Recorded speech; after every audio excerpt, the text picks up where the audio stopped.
Magandang araw po sa inyong lahat. Welcome po sa panibagong video natin dito sa Makapili TV. Ngayon po, pag-usapan lang po natin itong bakit daw po ba maraming nagagalit kay Senator Rapi Tulfo or bakit marami siyang bashers despite na maganda naman ng kanyang ginagawa. Ngayon ito, sa mga basher ni Senator Rapi Tulfo, panoorin niyo po ito para po masagot ang inyong mga tanong. Base dito kay Vince World, medyo palawakin po natin ang ating mga isipan. Kumbaga sabi nga sa networking, di ba, kailangan open-minded po tayo. So, bago natin simulan tong video na to, shoutout muna kay Vince World at saka maglalambing na rin po ako. Baka pwede naman pong pasubscribe kung hindi pa po kayo nakasubscribe sa channel ko. At the same time, pakiclick naman po yung like button. Wala naman pong bayad dyan. So, tuloy na po natin to. Bakit po ba dapat malaman ng mga basher ni Senator Rapi Tulfo ang bagay na ito? Bakit ko na po dinadala sa Senado ang estilo ko sa Wanted sa Radyo? Minsan ay mapapaisip ka na lang kung tayo ay humahanga sa katapangan ni Senator Rapi Tulfo sa loob ng Senado. Bakit kaya ang ibang mga basher ay tila iba ang dating sa kanila na para bang may mali pa? Well, basher, panoorin mo ang unang video na ito kung paano iginawad kay Senator Rapi Tulfo ang Excellent in Broadcasting Lifetime Achievement Award at sagutin ang iyong mga katanungan. Alam niyo po, mabilis umaksyon talaga, di ba, Jack? Idol ko to. Mabilis umaksyon, Yes. diretso magsalita, maasahan, matapang, matulungin, may prinsipyo, idol. Ilan lamang yan sa mga salitang magsasalarawan sa ating Lifetime Achievement Awardee. Para igawad ang excellence in broadcasting, Siyempre po, napakapalad namin ni Karen Langit na naatasan po para igawad. Itong award po na to, prestigious award po ito Bihira lang po ang makaka-receive ng gantong klaseng award, yung Lifetime Achievement Award ng PMPC po. So dito, makikita po ninyo na talagang na-credit po yung rito, yung pinagagawang maganda ni Senator Rapi Tulfo. Hindi lang to basta-basta parang nagpapapogi. Talagang tumutulong po talaga siya para mabigyan ng gantong klaseng award. Sa inyo ang BMPC Excellence in Broadcasting para po sa taong ito, mga kaibigan, ang idol ng lahat, Senator Rapi Tulfo. Presenting the trophy for the PFPC, our PFPC President, Fernando Guzman, and PFPC Past President Joe Palomena, Roldan Castro, and Romeo Gonzalez.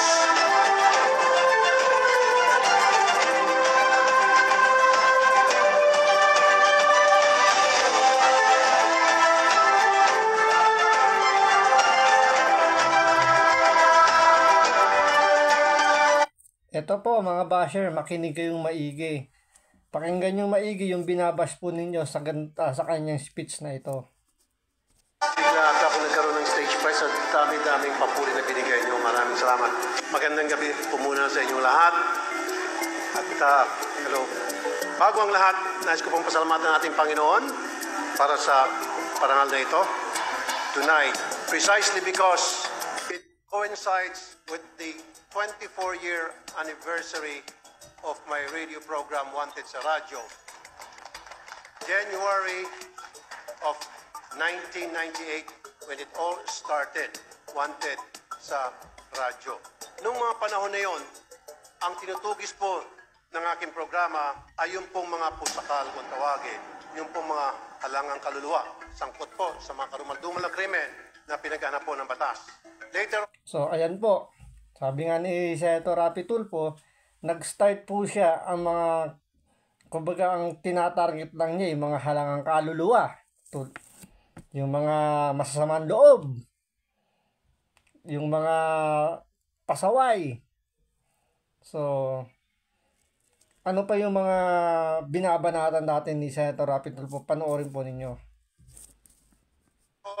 yun po ay nag-branch out at tinutugis na po yung mga abusadong amo na hindi po nagbibigyan ng tamang pasweldo, ang mga mapang-aping mga opisyal sa gobyerno, kawani sa gobyerno, mga loko-loko at mapagsamantala. Ang una daw tanong ng mga basher, ano daw ang pinakamalaking kaso na hinawakan ni Senator Rapi Tulfo? Ito ang kanyang sagot. Ito, maganda sagot dito ni Senator Rapi Tulfo kung sino ba kung ano daw ba yung yung malaking kasong hinawakan niya. Ito, pakinggan po ninyo ito maigi. Now, marami sa aking mga kaibigan, kakilala, tatanong, ano ra po ang pinakamalaking kaso na hinawakan ko na aking hindi makakalimutan? At ang lagi pong sagot ay wala. Wala po kasi wala po sa bokabularyo namin ang salitang maliit o malaking kaso.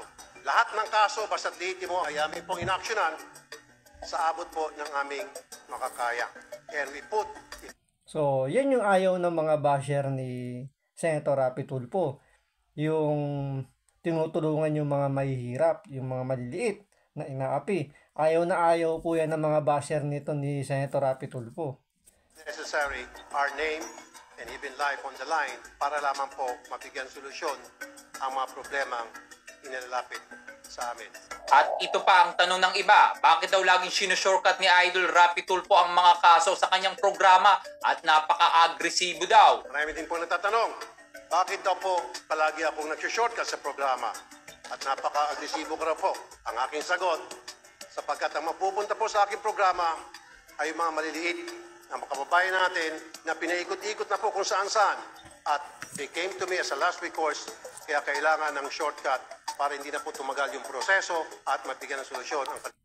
Yan yung ayaw ng mga basher ni Senator Rapi Tulfo. Yung ma-shortcut na matulungan yung mga mahihirap. Gusto ng mga basher ni Senator Rapi Tulfo, tumagal yung kaso ba? Naabuti ng siyam-siyam bago makuha ng mga mahihirap na mamayan natin yung hustisyang gustong makuha. Ganyan yung gusto ng mga basher ni Senator Rapi Tulfo. Although I respect the process. At ang laging binabanggit ng mga bashers dito sa social media kung bakit daw dinadala ni Senator Rapi Tulfo ang kanyang estilo sa Rapi Tulfo in action o sa television sa loob daw ng Senado. Now, marami din pong tatanong, bakit ko na po dinadala sa Senado ang estilo ko sa Wanted sa Radyo? Ang sagot, sapagkat nakagisnan ko na po na sa programa ko sa Wanted sa Radyo, it became effective na para ma-disseminate ko yung proper information upang makarating sa mga kinukulan ang mga hinaing ng mga maliit nating kababayan at At saka, nasanay kasi tayo mga Pilipino, especially yung mga basher ni Senator Rapi Tulfo, yung mga kawani ng gobyerno natin, yung binibaby, na sila ang parang lumalabas, sila ang boss at ang mga mahihirap, mga alipin lang. Yan yung ayaw ng mga basher ni Senator Rapi Tulfo. Yung pinahihiya yung mga hindi gumagawa ng kanilang trabaho sa gobyerno. Yung mga corrupt sa gobyerno na binibaby, yan ang gustong-gusto ng mga basher ni Senator Rapi Tulfo. Ang ayaw ng mga basher niya, yung sino-shortcut para matulungan yung mga mahihirap. Yan ang ayaw ng mga basher. bigyan ng agarang solusyon. And so, having said that, ito po inaalay ko sa lahat ng mga maliliit nating kababayan, mga manggagawang Pilipino na madalas inaapi, inaabuso at iniisahan. Para sa inyo po itong lahat. Magandang gabi. Yan yung gustong-gusto ng mga basher, yung inaapi ng mga employer na hindi binibigyan ng tamang pasweldo. Gustong-gusto ng mga basher ni Senator Rapi Tulfo yan. Ayaw na ayaw nila na tinutulungan niya yung mga empleyadong minamaliit na mga employer na hindi binibigyan ng tamang pasweldo. Ayaw ng mga basher na tulungan ni Rapi Tulfo yun. Ayaw niya sino-shortcut yun. Kaya itong mga basher na tutuwan-tuwa kapag may inaaping Pilipino. Salamat po. Isang pagpapatunay na walang perpektong politiko, ngunit ang ipinapakita ni Senator Rapi Tulfo na estilo ng kanyang kilos at salita ay para mapagserbisyual at mapagtanggol ang mga Pilipino na kagaya mo. Kaya naman i-share mo na ang video na ito. Ikaw bilang isang Pilipino, ano ang masasabi mo sa mga basher at kritiko ni Senator Rapi Tulfo na tila hindi... Kayong mga nanonood, ano yung masasabi nyo raw sa mga basher na kini-question yung pagtulong ni Senator Rapi Tulfo sa mga mahihirap? Paki-comment nyo na lang po yung inyong mga saloobin sa comment section at paki-like na lang din po yung video natin. Nagugustuhan ang kanyang ginagawa sa loob ng Senado. Well, i-comment mo na ang iyong reaksyon sa video sa baba.